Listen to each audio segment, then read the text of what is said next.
사무엘하 6장에 나타난 말씀은 우리가 기본적으로 신앙생활을 많이 하는 사람들이 잘 알고 있는 그런 이야기입니다.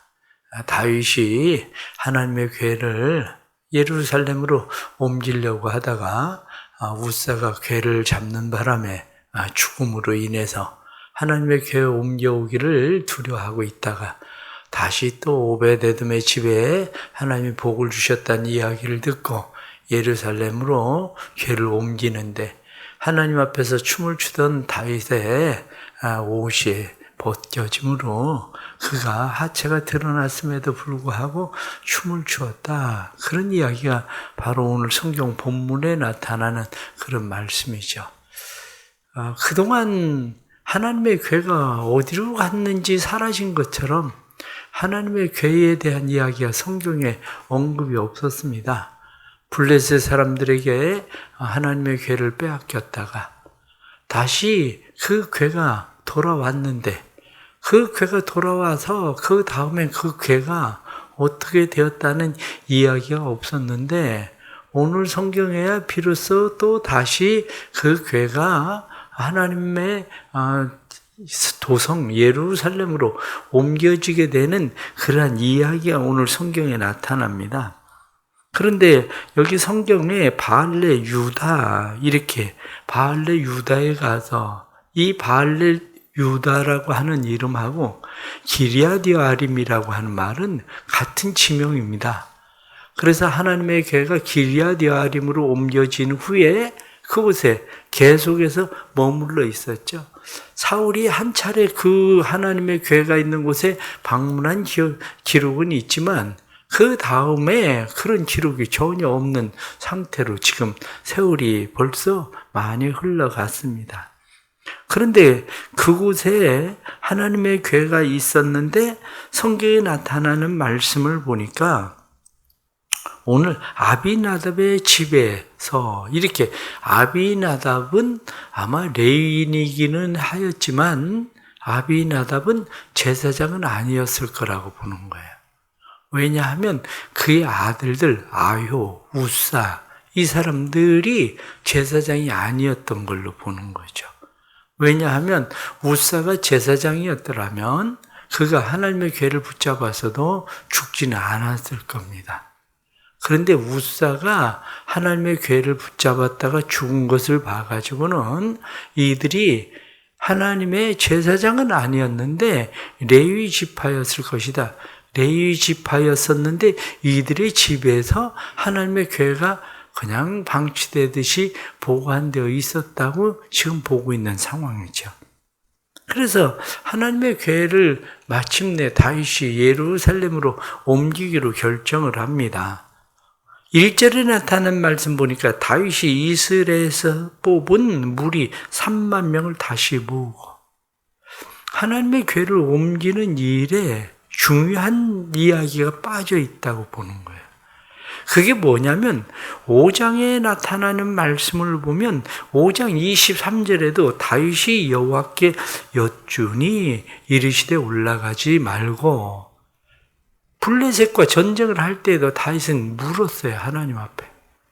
그런데 오늘 성경에 그런 이야기가 빠져버리고 다윗은 3만 명을 모으고 하나님의 궤를 옮기는 작업을 시작을 했다는 거죠. 무슨 얘기냐? 신앙생활을 하면서 많은 사람들이 실수하는 일들 가운데 하나가 바로 이런 거죠. 선한 일, 당연한 일이기 때문에 굳이 하나님 앞에 물어야 될 이유도 없는 거죠. 선하고 당연한 일이기 때문에 그냥 하나님이 기뻐하시고 하나님이 원하시는 일일 것이야. 그러니까 그걸 내가 굳이 하나님하고 묻고 내가 하나님하고 이야기하고 상의해야 될 이유 없이 그냥 일일이 그런 거 하나하나 우리가 살아가면서 다 하나님 앞에 물어보고 기도하고 그러면서 살아야 되나? 이렇게 생각하고 우리가 그냥 당연하게 여기며 살아가는 삶의 습관들. 그런데 그 일이 얼마나 위험한 일인지를 우리에게 알게 하는 거죠. 오늘 새벽에 나와서 여러분들이 이렇게 기도를 할 때 무엇을 기도하십니까? 당연한 일은 기도하지 않아도 되는 거고, 오늘 내가 만나야 될 문제에 대해서만 기도하기를 원하시는 겁니까? 하나님이 우리에게 원하시는 것은 그게 아니라 우리의 삶 속에 하나님과의 친밀감 그 자체를 원하는 거죠. 왜냐하면 우리가 살아가면서 어떻습니까? 때로는 부모님에 대해서, 부모님이 서운해하는 일들 중에 하나가 뭔지 생각을 해보세요. 부모님이 서운해하는 일들 중에 하나는 그거 몰라도 돼요. 신경 안 쓰셔도 돼요. 내가 알아서 할 거예요. 이런 거죠. 나이가 들어가면서 부모님에게 이런 일이 있었고 뭐 이렇게 그냥 서로 이야기를 하고 있는 게 아니라 몰라도 돼요. 신경 안 써도 돼요. 제가 알아서 할 거예요. 이렇게 하는 일들 자체가 부모를 무시하는 일들이라는 거죠. 그런데 오늘 성경에 특이하게 나타난 말씀 가운데 하나가 2절에 나타나는 말씀을 보면 그 괴는 그룹들 사이에 좌정하신 만군의 여호와의 이름으로 불리는 것이라. 하나님의 괴에 대해서 다윗이 굉장히 높이고 있다는 거예요. 하나님의 괴에 대해서 무엇라고 이야기하냐면 그룹들 사이에 좌정하신 만군의 여호와. 굉장히 높여요. 그 뒤에 나타나는 말씀도 보면은 5절 말씀에 잣나무로 만든 여러 가지 악기와 수금과 비파와 소고와 양금과 재금으로 여호와 앞에서 연주하더라. 하나님을 굉장히 높이고 있는 이 지금 용어나 지금 악기를 동하는 행동이나 이런 것들은 하나님을 굉장히 높이고 있는데 실상으로는 다윗의 마음 가운데는 내면에 무엇을 더 드러내고 싶은 마음이 있었는가? 이렇게 이야기할 때 이스라엘의 왕으로서 예루살렘의 도성을 정하고 그리고 예루살렘으로 도성이 온 이스라엘 백성들이 집중되는 것을 원하고 있는 거예요. 기럇 여아림은 예루살렘에서부터 13km밖에 되지 않아요. 실상은 13km밖에 되지 않는 곳이기 때문에 이곳에 어마어마한 사람들이 하나님의 괴가 몰려오는 것, 그 수레에 싣고 들어오는 것을 보기를 원한 거죠. 이러한 일들이 우리의 삶의 중요한 실패라는 거예요. 그런데 그 실패의 이유 중에 또 하나를 6절에 나타나는 말씀을 보면 그들이 나온의 타작마당에 이르러서는 소들이 뛰므로 우사가 손을 들어 하나님의 궤를 붙들었더니, 이 우사가 하나님의 궤를 붙들었다 이렇게 이야기하는 것을 학자들은 무엇라고 이야기하느냐? 이 이야기를 친근성이 사람들로 하여금 하나님이 나하고 얼마나 친한 것 같지 않은 이 친근성, 이것이 악한 일을 정당화시키지는 않는다 이렇게 얘기하는 거예요. 왜냐? 그동안 지금 하나님의 궤가 어디에 있었냐면 아비나답의 집에 있었어요. 아비나답의 집에 있을 때에 아요나 우사는, 아비나답은 그저 뭐 하나님의 궤를 모시고 있는지 아닌지 누구도 신경을 쓰고 있지 않는 것처럼 보여지던 사람들이에요.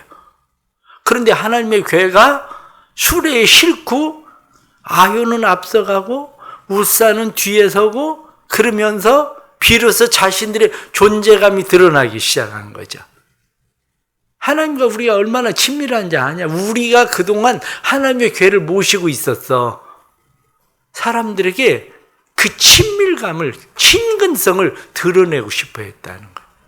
그런데 그렇다고 해서 그것이 지금 이 악한 행동을 정당화시키지는 않는다는 거예요. 신앙생활을 하면서 또 다른 위험성이 바로 여기에 있습니다. 내가 하나님 앞에 굉장히 친한 것처럼, 아니면 하나님하고 가까운 것처럼, 내 기도는 하나님이 잘 들어주시는 것처럼, 내가 성경을 많이 본 것처럼, 내가 교회를 오래 섬긴 것처럼, 그러한 일들이 악한 행동을 정당화시키지는 않는다는 거예요. 그런데 사람들은 마치 내가 교회에서 아니면 하나님을 어떻게 섬기던 일이 내가 하나님하고 친하고 친밀감이 있는 것, 친근성이 있는 것처럼 그것을 드러내고 싶어 하지만 그런 일들이 악한 일일 때는 하나님은 결코 용납하지 않는다는 거예요. 그게. 근데 교회 안에 의외로 목회자를 위시로 해서 많은 사람들이 교회 안에서 자신을 그렇게 드러내고 싶어 한다는 거죠. 사람들이. 그래서 오늘 성경에 나타난 말씀 보니까 그 일로 인해서 우사가 죽음을 당했어요. 8절에 나타난 말씀 보니까 여호와께서 우사를 치심으로 다윗이 분하여 그곳을 베레스 우사라 부르니, 말씀에 다윗이 분하여, 성경이 그렇게 나타내고 있어요. 분하여, 다윗이 화를 냈다. 다윗이 기분 나빠했다. 누구에게 화를 낸 겁니까? 우사에게? 아니라는 거야. 하나님에게 화를 냈다는 거야. 하나님에게 기분 나빠했다는 거야. 내가 하나님 앞에 잘 해보려고 한 건데, 그런데 화를 내고 분하게 여긴 거를 지금 책임을 누구에게 돌리고 있는 거냐면 우사에게 돌리고 있는 거야. 문제의 발단은 우사가 아니에요. 문제의 발단은 우사가 아니라 사실은 문제의 발단은 자신이에요. 하나님의 궤를 지금 옮기고 있는 방법은 누가 결정한 겁니까? 자기가 결정한 거예요. 내가 더 잘 드러내 보이기 위해서 수레에다 싣고 성대하게 사람들에게 보이고 싶었었던 자신의 마음이 누구에게 그대로 비춰진 거냐? 그것이 자신을 드러내 보이고 싶었었던 우사에게 그대로 비춰진 건데, 지금 다윗은 화를 내고 있어요. 나를 하나님 앞에 비춰야 되는 게 아니라, 나를 하나님 앞에 비추는 것이 아니라 그 책임을 누구에게 돌리고 있는 거냐면 우사에게 그 책임을 전가를 시키고 있다고요. 그러면서 화를 내고 있는 거예요. 우리의 삶도 역시 마찬가지죠. 왜 화가 납니까? 누구 잘못인데? 누구 때문에 그렇게 된 건데? 원인은 바로 나예요. 다른 사람이 원인이 아니라 원인은 바로 내가 원인인데, 사람들은 내가 원인이라는 사실보다도 누구 때문에, 무엇 때문에 그렇게 된 것처럼 사람들은 책임을 그에게 전가시키고 화를 내고 있다고요. 그러나 이러한 일에 대해서 베레스 우사, 이게 베레스 우사라고 하는 말이 우사를 치심 이렇게도 돼 있지만 또 다른 뜻으로 베레스 우사라는 말이 우사의 위반, 이런 말이거든요. 그게 무슨 얘기입니까?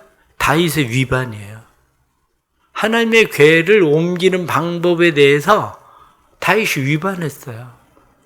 수레에다 싣고 옮기는 것이 아니라 제사장들이 메고 옮겨야 되는데 위반은 자기가 하고, 그리고 화는 지금 우사에게, 하나님에게 화를 내고 있는 거죠. 무엇이 여러분들의 생각대로 안 되고 있습니까?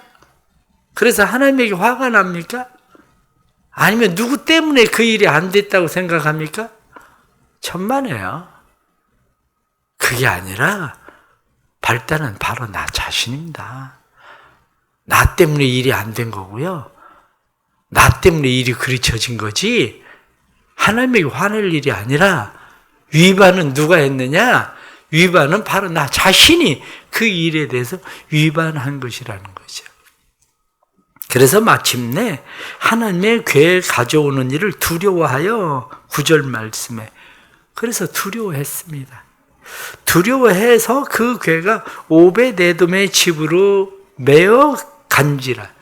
성경에 나타난 말씀 보니까 수레에 다시 싣고 그리로 끌고 간 게 아니라, 말씀을 보니까 오벳에돔의 집으로 메어 가니라.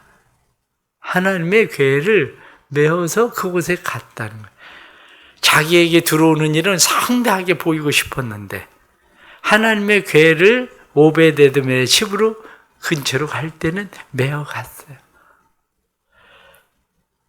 그런데 놀라운 일은 하나님께서 11절 말씀에 여호와께서 오베데돔과 그의 온 집에 복을 주시니라.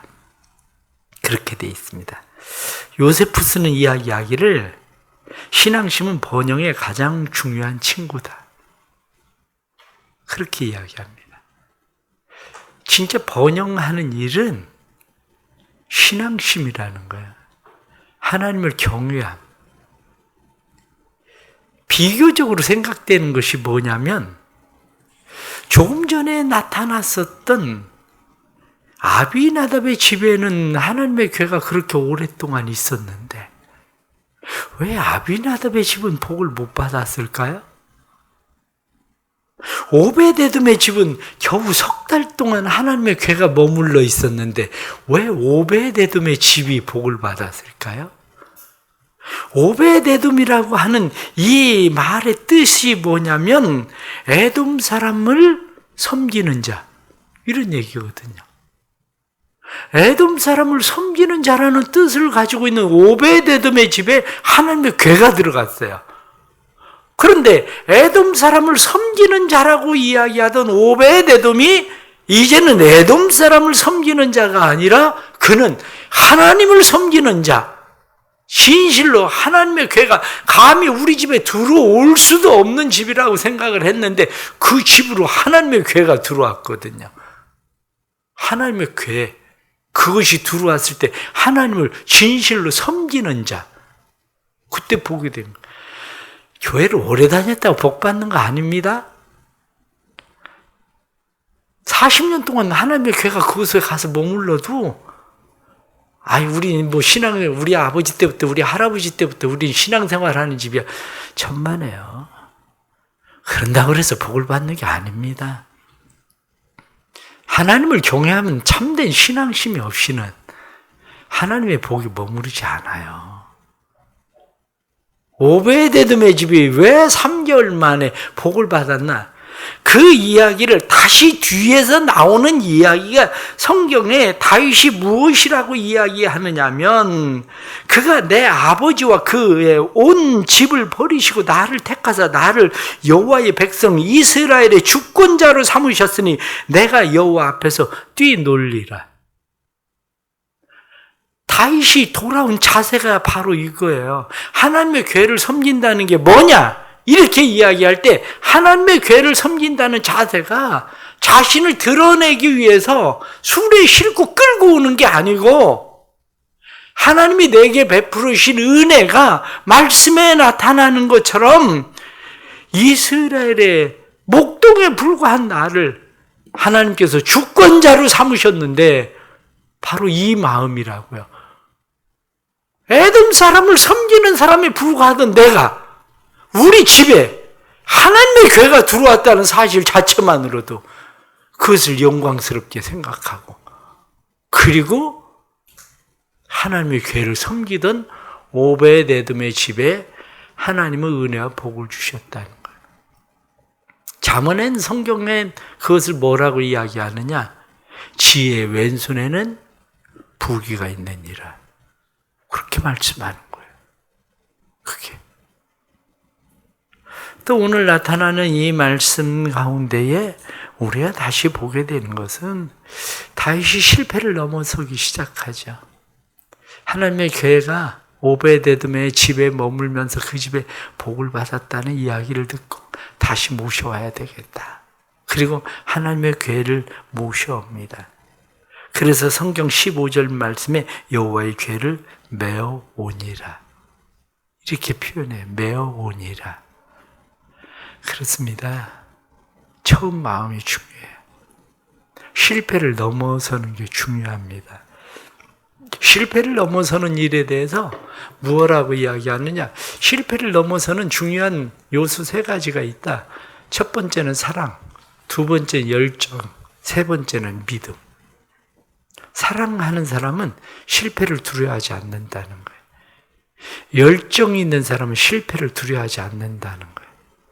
믿음이 있는 사람은 실패를 두려워하지 않는다는 거예요. 사랑과 열정과 믿음이 실패를 두려워하지 않는다. 다윗이 실패했지만 그의 안에는 사랑과 열정과 믿음이 있었어요. 실패라고 하는 거, 체면을 생각하면 실패를 두려워하게 됩니다. 왜냐하면 다윗이 아무것도 하지 않고 그냥 가만히 있으면 또 다시 실패할 위험성은 없어요. 그런데 다윗은 아무것도 하지 않고 가만히 있은 것이 아니라 다윗은 실패를 넘어가요. 그게 뭐냐? 처음 마음, 하나님의 교회를 모셔야 되겠다는 하나님에 대한 사랑. 실패했지만 다시 마음 가운데 열정을 품어요. 하나님을 향한 열정. 그리고 그가 하나님의 교회를 메워오는 일에 대한 믿음을 가지고 있죠. 우리의 삶도 마찬가지입니다. 우리의 삶 속에 실패를 넘어서려면 겸손이 필요해요. 체면보다 하나님 앞에 겸손함으로 시작하는 게 중요해요. 신앙생활 하면서 체면? 교회에서 남자들이 울면서 기도하는 걸 별로 본 적이 있습니까? 체면 때문에. 큰 소리로 남자들이 소리 높여 기도하는 일을 별로 본 적이 있습니까? 체면 때문에. 남자들이 왜 박수를 안 칠까요? 찬양할 때? 체면 때문에. 그런데 복을 받겠다고요? 쉬운 일 아닙니다. 하나님 앞에서 체면을 넘어서지 못하는데 하나님 앞에 내 체면이 중요해서 큰 소리로 기도할 수도 없고 울면서 기도할 수도 없고 박수를 치면서 찬양할 수도 없는데 무슨 복을 받겠습니까? 체면을 넘어서지 못하는데. 신앙생활은 이 체면을 넘어서야 하나님과의 관계가 형성되는 것이, 하나님과 나 사이에 체면이 가리워져 있는 한 하나님과 관계가 그렇게 형성되지 않습니다. 여러분들 사이에 체면 차리는 사람들끼리 친한 사람이라고, 친한 관계라고 여러분들 스스로 생각하십니까? 그렇지 않습니다. 정말 친한 사람은 체면이 그렇게 중요하지 않아요.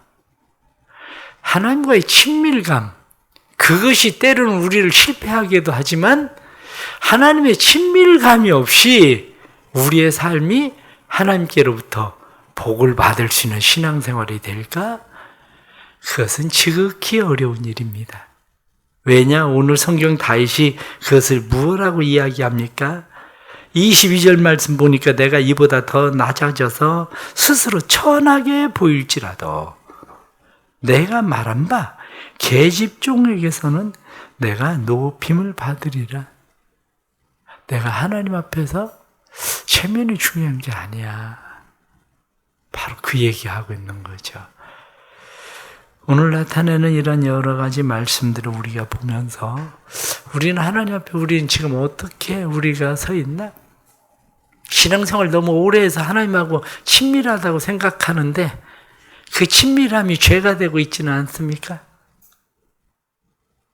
신앙생활을 오래 하고 있어서 뭐 당연하게 해야 될 일이라고 생각해서 하나님하고 뭐 묻고 이야기하지 않고 하나님 앞에 말씀드리지 않고 우리는 그냥 쉽게 내 생각대로 쫓아서 살고 있지는 않습니까?